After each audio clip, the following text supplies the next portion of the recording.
भुसावळ शहराला hot city म्हणून ओळख देणाऱ्या दीपनगर औष्णिक विद्युत केंद्रातून बाहेर पडणारी राख वेल्हाळे येथील साठवण केंद्र ॲशबंडात सोडली जाते। यातून होत असलेल्या अवैध राख वाहतुकीमुळे वेल्हाळा परिसरातील नागरिकांसह शेतकऱ्यांना प्रचंड त्रास सहन करावा लागत असून याचे दुष्परिणाम या परिसरातील जैवविविधतेसह वृक्ष, वनस्पती, वन्यजीवांवर देखील होत आहे। या वन हद्दीतील सस्तन प्राणी, पक्षी, सरीसृप, उभयचर आणि कीटक वर्ग यात प्रामुख्याने राष्ट्रीय पक्षी मोर, बिबट, अजगर, नीलगाय, कोल्हे, हरिण आदी अनेक वन्यजीवांचा नैसर्गिक अधिवास नष्ट होण्याच्या मार्गावर आहे। यामुळे परिसरातील अनेक गावांना मानव वन्यजीव संघर्षाचा धोका निर्माण होणार आहे। मात्र याविरुद्ध वन विभागाकडून राजदंड उगारण्याऐवजी खालपासून तर वरिष्ठ अधिकारी हे राखेची अवैध वाहतूक करणाऱ्यांशी आर्थिक हितसंबंध जोपासत कानाडोळा करत असल्याचे दिसून येत आहे।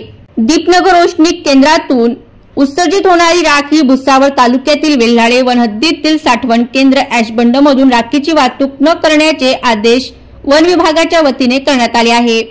मात्र वेल्हाळे वनहद्दीतून वन्य प्राण्यांना त्रास देत रात्रीच्या काळोखात राजरोसपणे राखेची अवैध वाहतूक होत असल्याचे दिसून येत आहे।